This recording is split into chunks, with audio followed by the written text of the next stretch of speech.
round things out as we do get now into it. And Abathur is already going to get banned. Surprise, surprise. And the map is definitely encouraging to what you say. Like if I was mYinsanity, I'd play a pretty aggressive, stun lock, crowd control composition, and just try to completely outplay ROCCAT on the fight for these temples. Sky Temple, a very interesting map indeed. Team ROCCAT, though, I mean, if you were in their shoes, would you expect an extremely aggressive comp by mYinsanity, because that's clearly what they're best at? Yes. I just think that if mYinsanity is the always aggressive, aggressive, I think they're too monodimensional to win this tournament. Like I want to see. I think that's a good bit more variety in their style.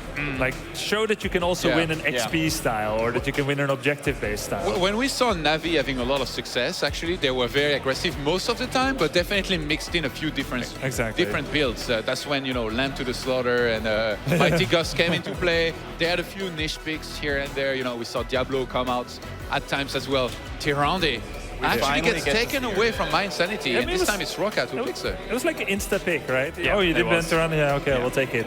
But this is different. This is actually what we're talking about a little bit. ETC getting banned, that doesn't fit someone who wants to roll in through the front door. Yeah, they don't want to dance anymore. Ooh, and that is a bit more sustain-based already, which is cool to see, because we don't want to see, them just have this one presence, this one-trick pony, and already bringing out the Tassadar is something that, well, it might devolve into Protect the Kael'thas again, which actually works wonders. Yeah, apparently. Yeah. Now, I see, ETC is gone. Tyrande, you probably take Muradin, maybe Jaina. You don't need to take Jaina yet. I think Muradin Uther here is ridiculous. It's that would be really the solid. best by far. Yeah, I think securing Jaina is indeed a very important thing here to do for Team ROCCAT. We mentioned it times and times again. Jaina not only good in the offensive, but also in the defensive, to slow engaging enemies down, to buy more time. Ring of Frost, of course, there we go. I think there's a very obvious choice there. And the Sonya, okay. So, of course, no great. Uther or Muradin. Wow. No Muradin. Muradin. Yeah, so it's possible now that Muradin gets banned away. He would couple so well with Team ROCCAT's comp, but so would Uther. Yeah. mYinsanity is wondering But now. the next two picks, though, are going to be there for their opponents, so they can steal them away. So they don't need to ban Muradin or Uther. They can ban the third choice. Did they just goof? Huh? Did they just goof? I don't know. Muradin Uther on their side is very powerful. The Sonya pick is early, but they do have, of course, Tyrande already. So she's guaranteed to have 1.5 support. Look at that, though. Diablo being banned. What? So, I mean... Wow. I like it. Why? I like it, because the thing is that mYinsanity is going to get themselves Muradin and technically Uther if they want to. Then the other warriors from that point onwards are that combine well with Tyrande early ganking. Yeah, exactly. It does fit the composition here of ROCCAT, and they have not been strangers to Diablo in the past. So since they banned Diablo, it's exactly what we said is Muradin is probably going to be the pick now to take that away as well. It'll be such a surprise if they let Muradin get through now. I mean, Reverberation's great against Sonya. It's a brilliant warrior pick. This everything lines up for Muradin to come Avatar's along. basic attacks put her out of the whirlwind every single time. So I think Muradin is the counter pick to Sonya that was left available. And can they not pick Uther now? Surely it has to be. They should. It'll be a little crazy. It would be good. Extra stuns. If you've got Uther, Muradin, Kael'thas together, then... But they also can't leave it to the opponents who already have Sonya. Yeah. And it leaves you with such a diverse late pick, because you've got everything already. 1.5 support, lots of stuns, damage, frontline healer. So mYinsanity can take literally anything at the 5th pick. And what Team about ROCCAT ROCCAT now, though? Yeah, they clearly need more protection for Sonya. Which warrior do they get? Johanna? Tyrael? Oh, yeah, it's probably got to be Johanna or Tyrael. Tyrael is still... Tyrael still available? It could be both, to be honest. Yeah. It could be Johanna, Tyrael, or one of them. And if it's not both of them... Tyrael is solo healer? It could be if you have triple warrior. It's very, very popular especially right now. with Tyrael, with having shields. It's somewhat of a dual effect. But let's say if they only take one of Johanna or Tyrael, what would the 5th one be? Brightwing. Yeah, maybe Brightwing. Brightwing kind of was on the tip of my tongue as well. It's not too bad a choice. Sure, yeah. Also, if you consider the Battleground, Brightwing can split soak and then phase shift to the rest of your team when the temples are up. No, you're definitely right with that. It's You very, can very also pick powerful. Bribe So. if you like losing. Oh! Lost Vikings! Surprise, surprise. Well, that split soak's going to be all right, isn't it, Kendrick? Yeah. Absolutely, and if we know that there is one player that has good micro and macro abilities from another game, it is Hasuox. All right, very cool. We're going to see that in action. So no Brightwing now, I'm pretty sure. It's going to be a warrior. Is it going to be Johanna or Tyrael? Or Chen? Do you guys think I would love Tyrael. any chance we see Lost Vikings soaking 2 lanes from the start and 4 heroes going elsewhere up until the temples come up? If they take Sylvanas now, then yeah. But probably not. That's so cheesy. It's, That would be super cheese. That would be very... Not as cheesy as ROCCAT normally goes to, for sure. Like, that's quite the aggressive That is maneuver. actually interesting. One of the most rising heroes in the game that we have right now is Sylvanas. We True. haven't seen her at all today. in 5 games already, and now almost 6. The thing is now, though, is that because they have Vikings, they don't have to worry about My Insanity having any strong single lane at all, because it will get shut down. Like, they can easily just all go to that lane if they want to, and then really, really power that out, which is a really good little kind of safety position to have. So you don't think My Insanity will be picking up Sylvanas? Because you cannot guarantee the push 3v4. I was thinking more of the Zagara kind of path. Yeah, okay. But Where's the time pool for My Insanity running down? I'm not sure. Something's gone awry. That means it's already picked and it's delayed. Wow. Okay. First time we see the Crypt Lord.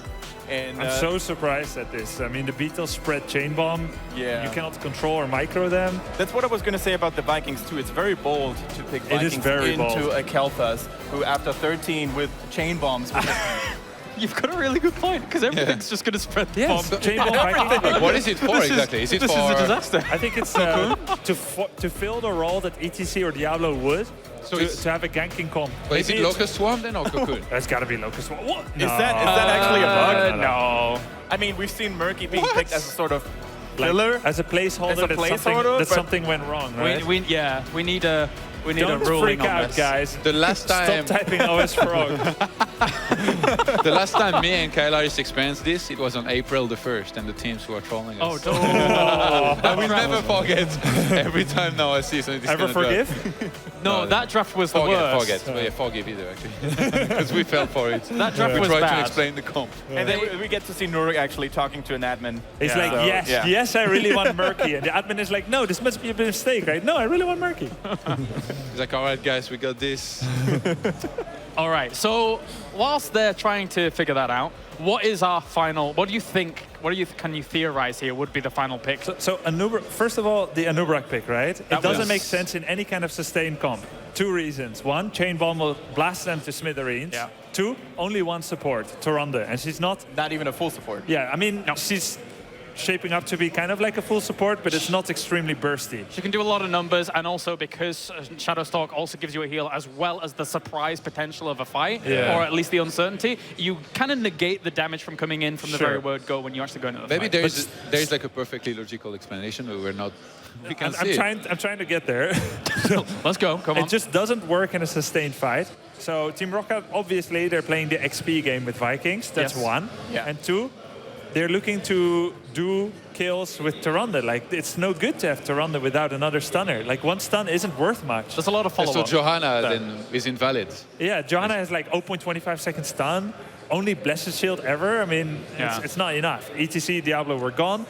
It's almost like it had to be an Ubrak, though you didn't want to have him. So, like, you see the level of forced into it that Team ROCCAT is by My Insanity's bans and picks. I see your thought process, But yeah. on a map where temples are going to be coming up all the time and they're going to be fighting for those while the Vikings are soaking elsewhere, wouldn't Johanna have been better just to fight without thinking ganks and stuff, which on this map aren't necessarily like your bread and butter? It's better for sustain, but I feel like oftentimes when you have Vikings soaking 3 lanes, you move around as 4 and you have to kill someone very quickly. Okay, yeah, and then that you makes a move lot of out. sense. And that's probably their goal here. All right, You- guys. You sold me, man. Wait. You want an believe. encyclopedia too? Whoa. Who is behind the murky mask? Come on. Who is behind that murky mask? Am I Insanity? Which Yeah. hero is it, is the big question. So, Looking at that draft. can we show the draft again? I'm not sure. But to remind people out there, we have Tassadar, Kael'thas. Oh, we're actually going into game, so we'll know in just a second anyway. Yeah. Oh, it's Sylvanas anyway. Oh, it was Sylvanas. This is an interesting... I mean, we mentioned it before about potentially being able to shut that down. The Lost Soul, I mean, the dagger is spreading around to the Vikings as Vikings. well, and the Beatles. Well, regardless, guys, we're getting into game number 3. Once again, Grubby and Kendrick, take it away. All right, here we go. mYi on the left-hand side. Nurk on the Tassadar, Crosby on the Kael'thas. We have Bloomby once again rocking the Heroic Dwarf, and Whoopi, of course, on the Uther. And just one player left, and that is, of course, here we go. We have Darkmok here on the Sylvanas. First time appearance here. Yep, very trending hero these days.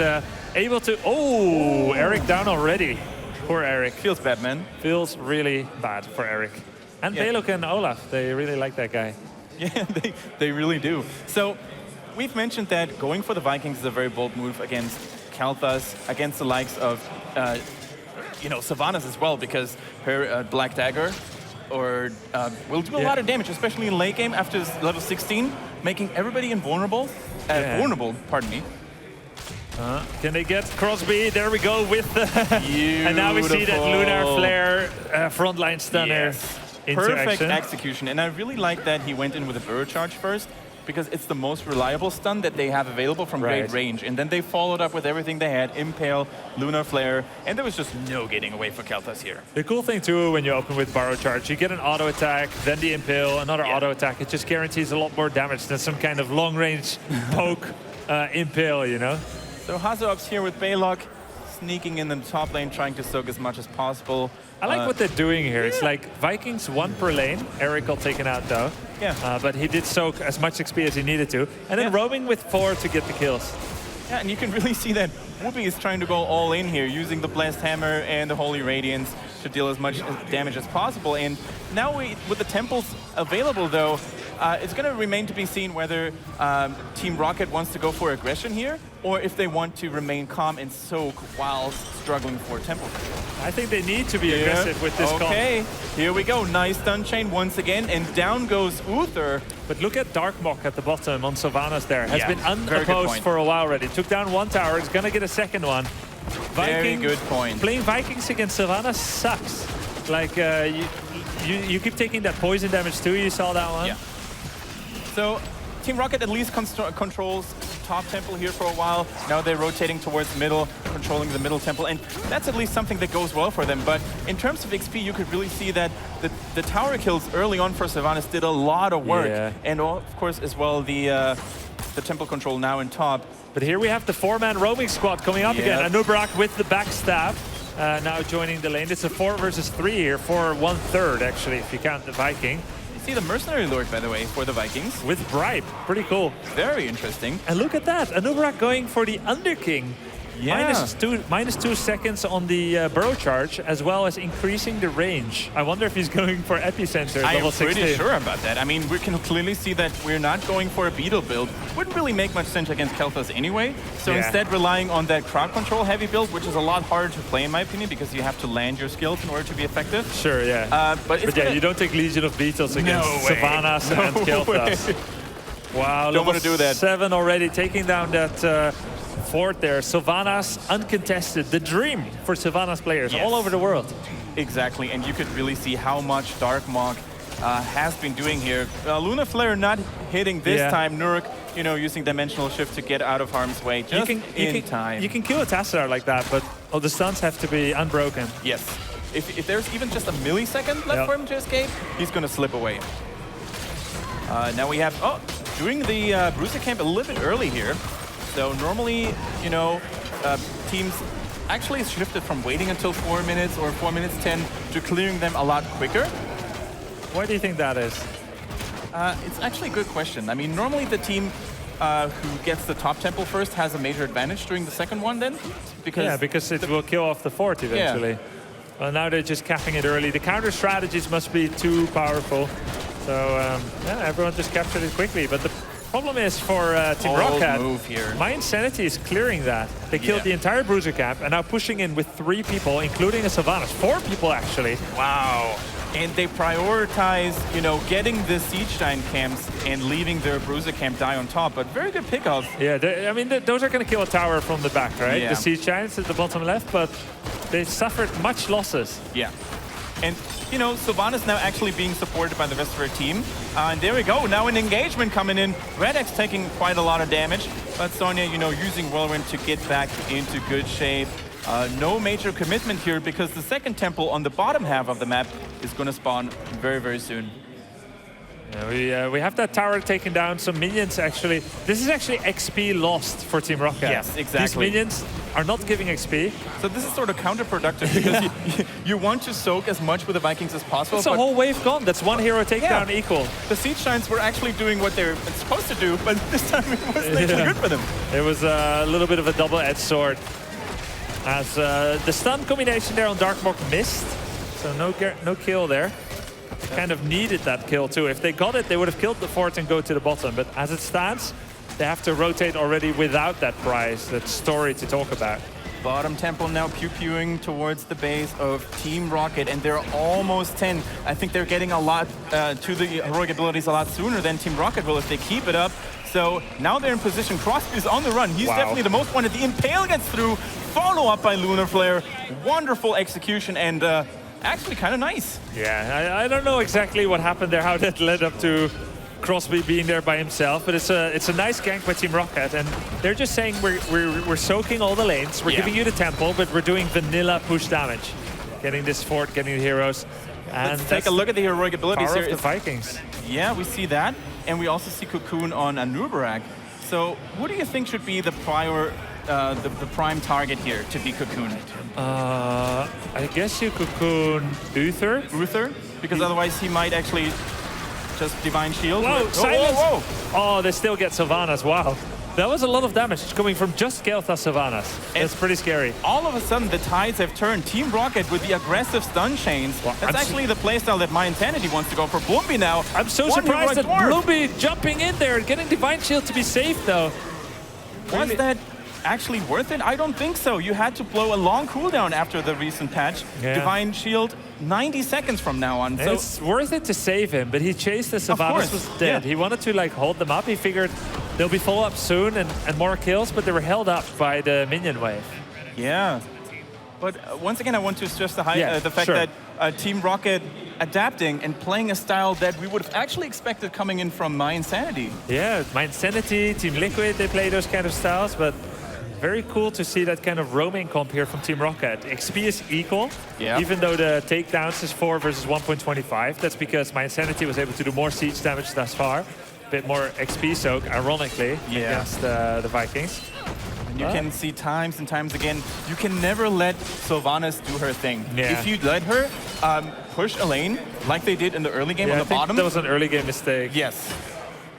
I mean, Hasselhoff's also, you know, doing a pretty good job with the Vikings nonetheless. I mean, the experience gap could have been maybe a little bit bigger if, for example, they weren't so sloppy with the Siege Giants early on. But well, I mean, the Giants did it themselves, right? But overall, still a good lead here, a very comfortable lead for Team ROCCAT. Now, the next temples are going to be activated here in 10 seconds.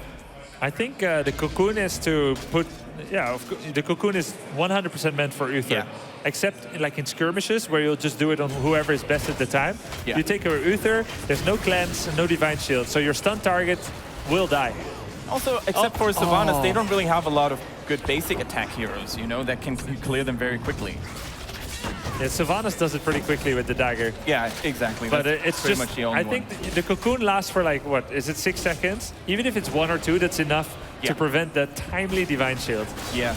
Also, now we can see a major engagement. ROCCAT going in with a bird charge. Crosby in a little bit of a pressure situation here. Gets done, gets blown away. And this is Team ROCCAT now on the march. They are on the warpath, charging in towards Nurok, who of course is very slippery, but is it going to be enough? Perfectly executed. They're going to get him. Prescience though, not enough. Wow. Tassadar failed to escape here, so nice. And this couldn't be at a better moment, right? The temples are still firing. With the Vikings, they can hold the temple and push at the same time. And top lane taking a lot of damage. Now the temple is shooting towards bottom. The really sick thing about that was that Olaf solo took the temple, even as the other two Vikings were joining the fight. So sick. They get that whole wall. They have a full level lead. Wonderful sets of kills there. And Anubarak there truly being the Spider King there as he saved one little morsel for later. And They killed Kael'thas first and then finally came around to Sylvanas. Even the Divine Shield wasn't enough to... well, actually, Sylvanas, I think, got saved, right? It was Tassadar who died in the end. Tassadar died in the end. Even though he had Prescience at the ready, it still wasn't enough. With level 16, he would have gotten away, you know, the deep shift. Yeah. Very good to save him in that kind of situations, but 15 against 14 now. mYi definitely not out of this just yet. Their comp can still work. If Sylvanas gets maybe a little bit more damage to buildings done, they need to fight a little bit more about objectives in general. Also, boss hasn't been touched yet. I think that's always a nice point to keep in mind. Let's keep it that way, because the teams are too equal right now. Definitely. And that's the beautiful thing about maps with boss. We could always see a throw pit at some point. Fun for the casters, not that fun for the losing team. And fun for the viewers. Absolutely. Jump, Mystical Spear, Spell, Shield, Ice Block, and that Overflowing Light. Yeah. Ruther going for the Shrink Ray here at 13. To probably, you know, keep Sonya a little bit at bay. Also use it on Jaina potentially if she exposes herself a little bit too much.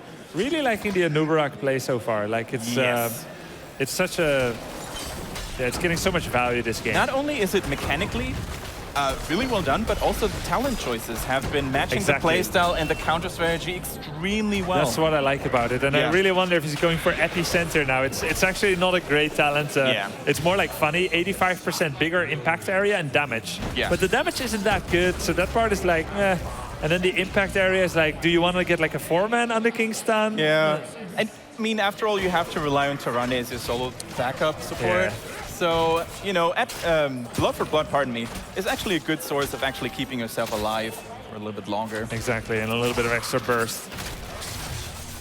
Now, Impatience is a virtual on Vikings. They're going to get more of their spells. Whoa, going for the boss here. Going for the boss, but mYi, I mean, they're still busy defending, and look at all that concentrated focus damage on the boss. I think it's going to be enough. The Owl actually used as a scouting tool here, not always recommended because you tell the enemy where you are. Yeah, but they were so close to it already. Absolutely. They were almost done, so it was just to make sure that none of the enemy team would actually try to contest. Now look at this. Oh, wow. Darkmok with a fancy dash here. He's using his hunting. He's used the silence in that way just to save himself, even though he was already safe.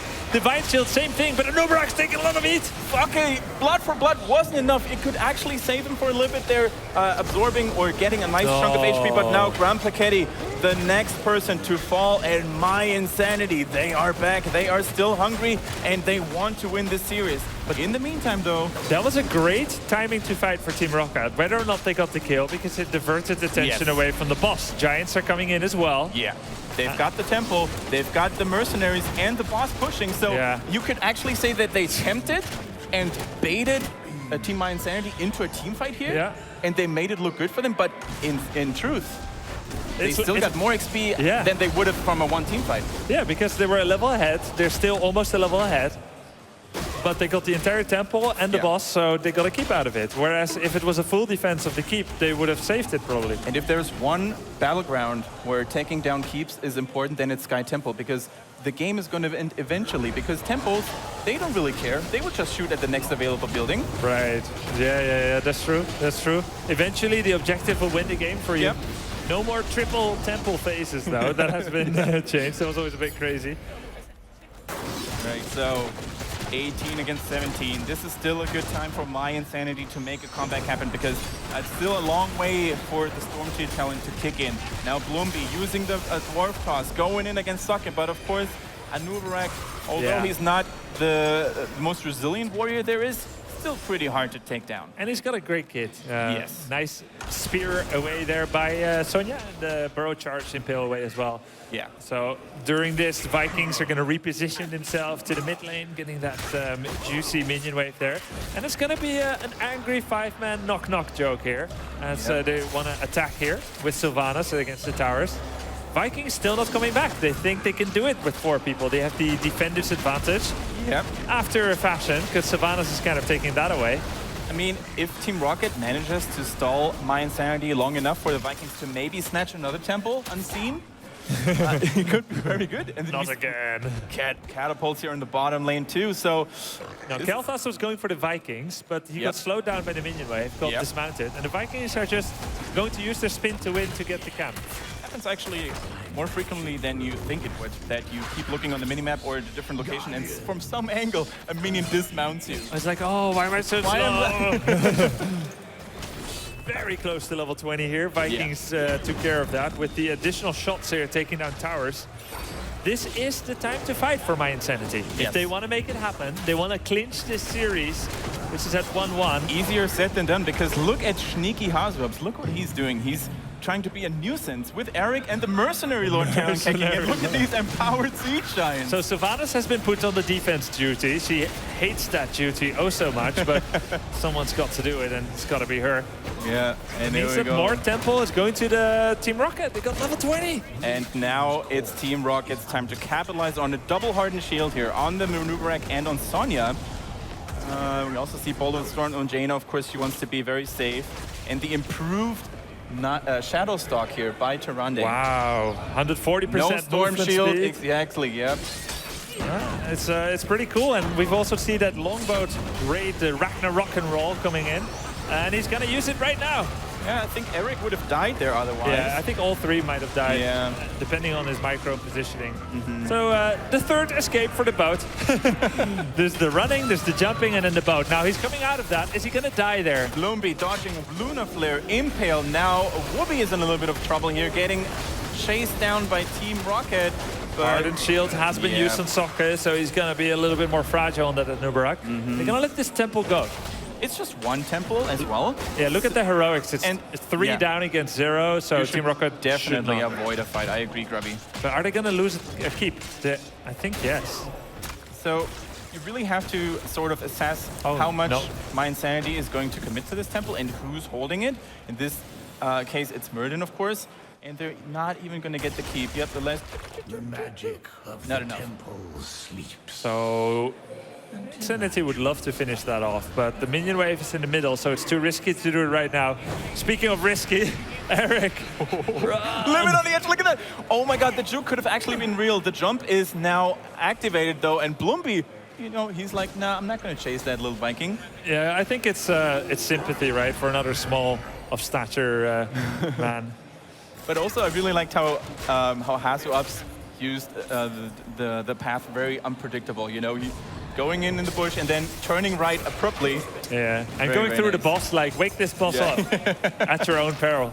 Now look at the Vikings. The way a Vikings player would like to play to get maximum damage is to jump in on someone, do a triple spin to win on a backline assassin, and then jump to save yourself from the counterattack, and then go into the boat. Oh, now Olaf is the one who's getting burst down, and nice jump here, dodging the explosion from the Living Bomb. And whoa, they started the boss. They figured if this Viking chase takes even 5 seconds more, we've got it. Yes. And, you know, we've got pretty much all heroic abilities available, except for Sonya's Wrath of the Berserker. This is crazy, though.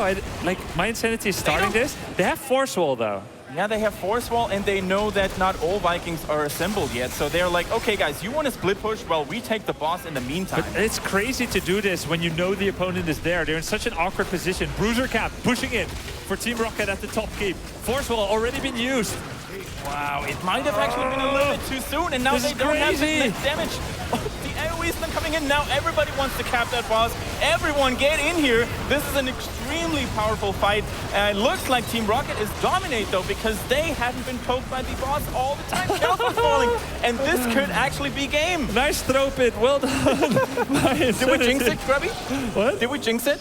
No, it was obviously not going to work. They brought this upon themselves, didn't they? Yeah. I mean, whoa. Well done, Team ROCCAT. They started the boss, hoping Vikings will get chased, disengaged, and the result was that somehow mYinsanity felt compelled to finish what Team ROCCAT started. There was no reason to do it, but it's a 5 versus 1 on the core. GG. Team ROCCAT takes it 2-1. Yeah. I mean, pretty damn impressive, although you could also argue that mYinsanity, I don't know what they were thinking to risk an entire series with such a move. I think what they were thinking was, let's get this boss. That's it. No consequences. No, I don't know. Oh, wow. What do you guys think? Yeah, it's still, it remains to be seen whether mYinsanity might actually do the same again in another series, but you know, it's still in the group phase, so they can still make a comeback happen by defeating other teams. But you're cold as ice, Nurok. Oh man, he was just Nurok getting ready. Very disappointed, and whoever made that call is definitely not a very happy shot caller. And you know. Yeah, who was that? Let's find out. Yeah, we have to find out who the shot caller in team mYinsanity was. So yeah, a GG nonetheless. And Team ROCCAT does it again. They surprise. And who was it with the ROCCAT winning prediction? We'll get around to that later. Can't wait to Todd is already smiling at us here. Yeah, he's a very happy panda right now. Yeah, well done by Team ROCCAT. Nice composition here with the Anubarak. But let's actually pick their brains a little bit here with Nisira on the stage. Well, thank you. I'm here with Soccer, and congratulations. My question was, or is, how have RedX and Grand Packet fit into the team since the roster changes? Surprisingly well. It took us a couple of weeks to find 2 new players. And yeah, I think Grand Packet we had for a bit longer, so we knew he was good. And the time we tried RedX out, he was the first guy who fit in really well, just with chemistry in the team. So yeah, it's going well with them so far.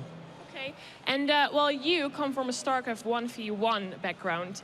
So how does playing with a team on a stage like this, well, compare for you? It's definitely a bit different. I think losing is worse and winning is harder, because there's always, like, if you're happy, you're happier with more people, but also if you lose, it's the same. So I don't know. I like it anyway. Well, that's good that you like it. And well, you picked Anubarak at the last pick. Well, can you tell us the thought process about that?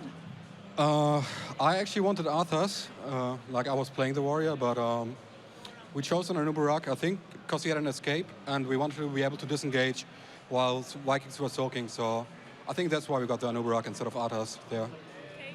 Well, thank you and congratulations again. Back to the panel. The big question is every single ROCCAT victory on Sky Temple going to be because of a boss? This seems to be a running trend right now. I'm very, very surprised that they're wanting to go for that after seeing them so close. Yeah, and it was like a full surround. The Vikings on the back to do that run in, do the full damage on Kael'thas, and then they were fully surrounded. All the info was there, and they still went for it. Well, and it's ROCCAT, man. They were even not on the, like, mYinsanity wasn't even on the boss position. It's like they were pushed all the way back. They just bring it out in their opponents. They're like, the boss is here, just go. You want a boss? You want a boss? It's right there.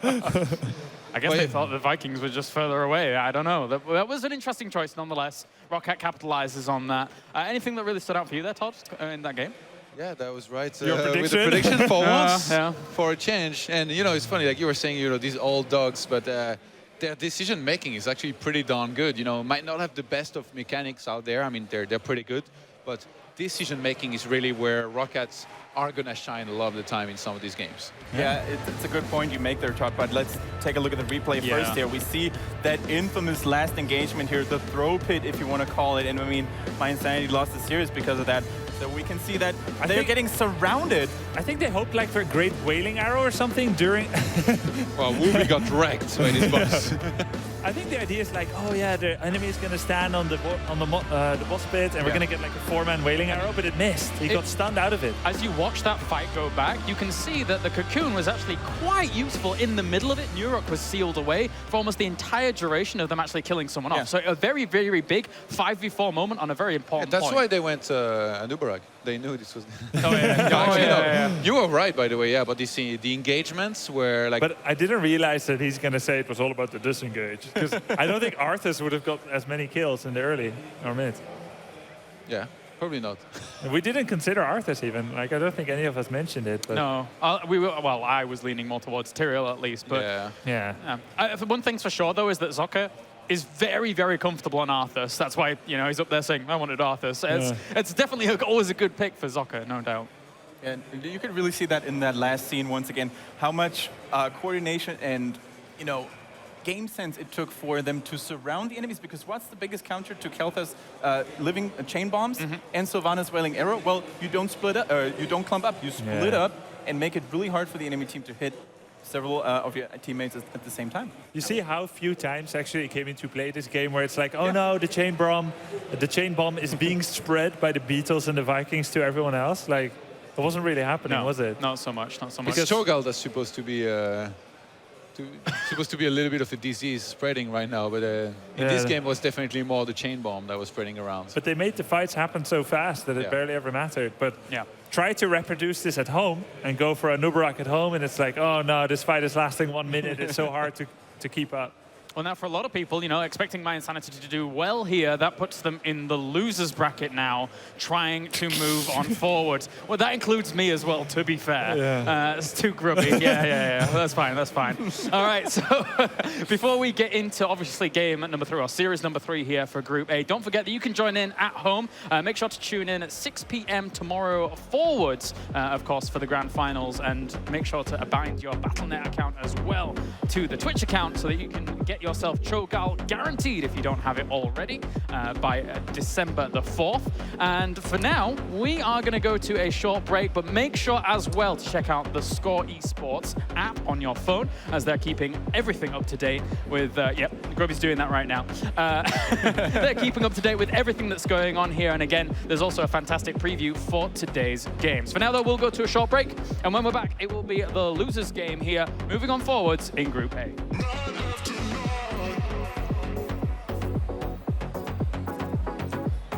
One day.